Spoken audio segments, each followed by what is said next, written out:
thank you so much for the previous speaker. Let me just share my screen and just let me know once you see it.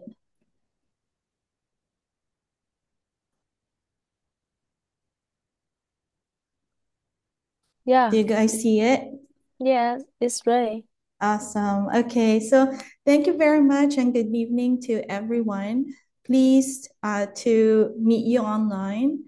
I'm Tricia, the partnership relations manager for IMA in Asia Pacific. Tonight, I will talk about, how getting CMA can help add critical skills for your current and future prospects. Let me just show you the agenda here. Today, I'm going to give you a quick overview of what I'll be presenting today. And hopefully we'll have time for questions at the end. So right now, the business and finance transformation is changing very, very rapidly. And the roles of the finance team and it's creating tremendous opportunity for everyone. So as you can see here, I would like to call your attention to the screen. On the left side, it shows the CFO organization, which is more traditional. And bulk of this organization is usually focused on transactional processing, and only a few senior leaders were focused on analysis. So because of now, technology and digital transformation has been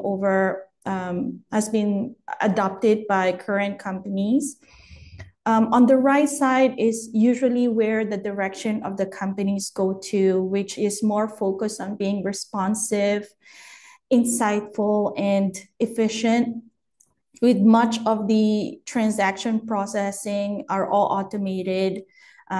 This organization is usually focused more on analysis, supporting decision making, and even being prescriptive in solving their business problems and identifying opportunities. So for the next one, because of the big changes that's happening in our industry or in the finance and accounting industry, and as you can see right here, it's more on emerging technologies. For example, data and analytics, AI, blockchain, crypto. This changes creates great opportunities for professionals who are prepared for all these changes. And so usually you would need to get, the skill set, data and analytics, more on knowledge that is needed as part of the skill set today. Artificial intelligence affects all businesses today as well, and will even have a greater impact in the future. Blockchain is also in the horizon. So what do the changes mean for all of us? And so what we're going to do is, and what is usually IMA very committed to do, is to prepare for these changes through, certifications, educational resources, and networking. So as you can see in the screen here, this picture helps to show the different roles and responsibilities of internal management accountant as compared to the external public accountant. So you pretty much know all the terminologies. The rectangle on the left side usually represents management accountants. On a daily basis, they do a lot of, they are responsible for developing, implementing, and managing processes within the company. Of course, they also get involved with both internal and external reporting. On the right side are public accountants. Usually they focus on audit and tax, and usually they provide clients more, the client and all the company, to make sure that they are compliant, following all the rules and regulations and policies. I think you can see both of the roles here on your day-to-day responsibility and job. Usually either you're already doing it or you're interacting with other professionals or colleagues that are in either or both of these sides of the triangle, or sorry, the rectangle. And I just want to share usually what are the the accounting jobs and roles. If you can see here in the picture, usually these are the management accountants for titles and roles in their companies. And usually these are the high level or management accountants, cost and analysts, accounting analysts, budget analyst, financial analyst. It could be a CFO, it could be a controller. Whereas in the blue boxes right here, this represents the kind of work that management accountants do. Budgeting, forecasting is usually the main role, and especially now in the industry, management accounting, and also I've come across many other organizations and countries whereby they call management accounting FP&A. And you can share on the chat box whether your company also calls management accounting roles and responsibilities more on FP&A. And as you can see, just going back to the screen right here, finally, the gray boxes are places where you usually find management accountants working. So they could be in all sorts of organizations and companies. It could be government organization, not for profit, multinational companies. It could be small, medium, or huge organizations, and it could be represented by majority of the company names that you see here in the screen, which I'm very sure you're very familiar with. So basically, management accounting roles are everywhere in all different sizes of companies.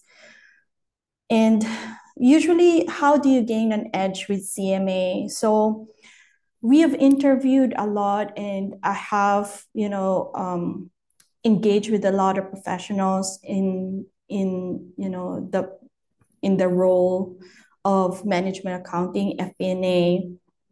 Usually they say that management accountants know the reason or the why behind the numbers.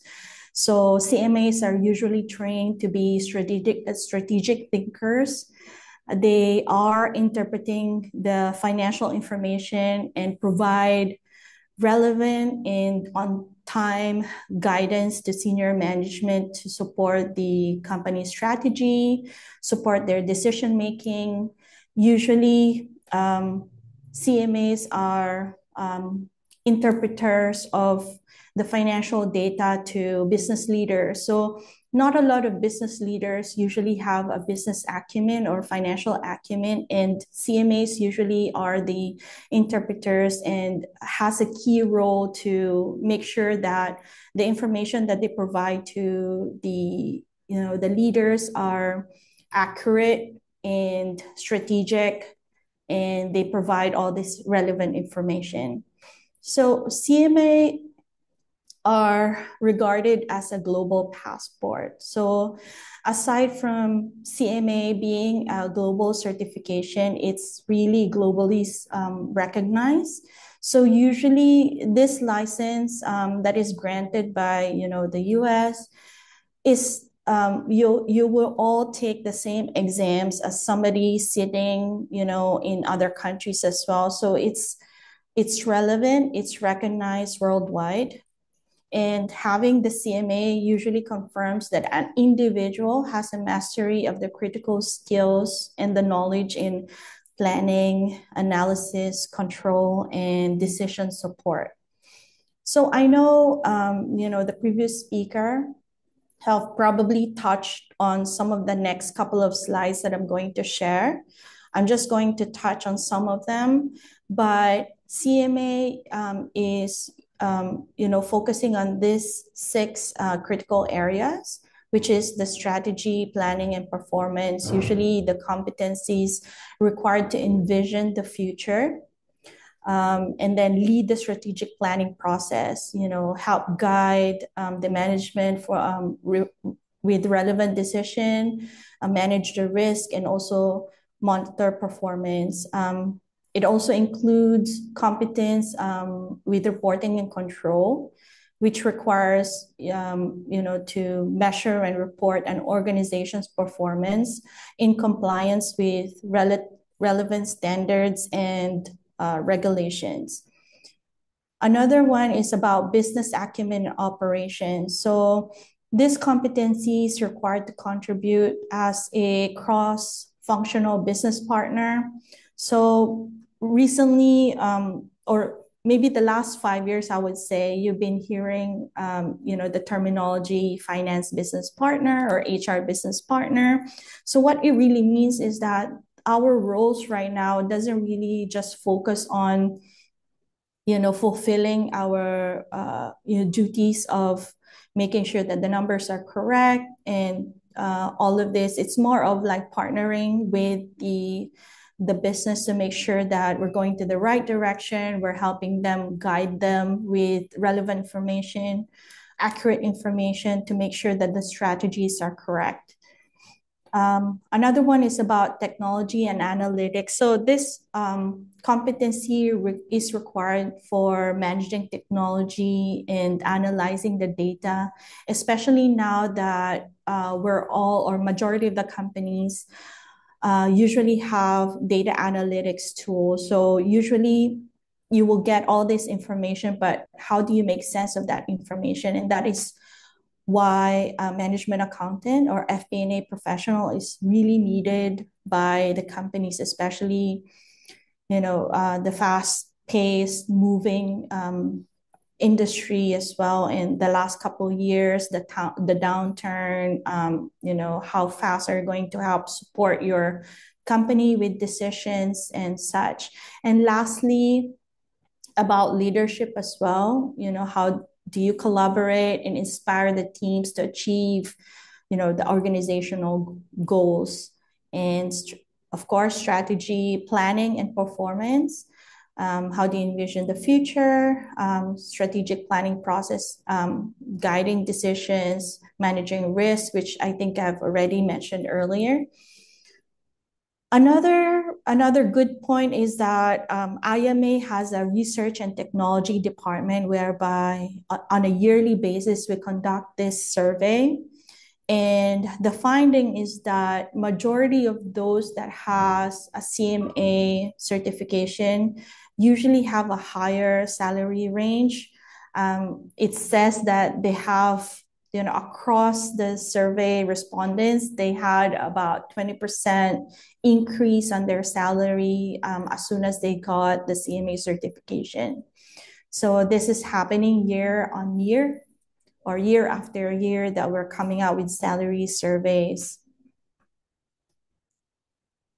For the next one, I know the previous speaker already covered this portion right here, but how do you get, or how do you become a US CMA? So you have to complete 2 exams. You have to have a bachelor's degree, actually any major. I've had CMA passers who are from the engineering background, an entrepreneur.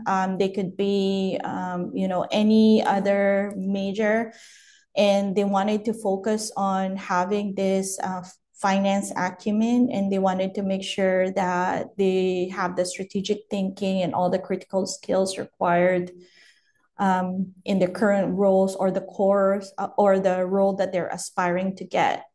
And then addition to that, you have to have 2 years of relevant work experience. And of course, you have to have an active membership in IMA. So I'm just going to, so I did it backwards, but I also wanted to share, most importantly, who is IMA. So IMA is the Institute of Management Accountants. We have more than 140,000 members globally, around more than 300 chapters. In Asia Pacific, I am handling about 9 chapters, chapters meaning countries, as well as we do have a network of corporate partners, association partners, as well as university partners as well. So I've come to the end of my presentation. Hopefully, you're able to get information that you needed in order for you to make a decision and a step forward to being a US CMA certified accountant.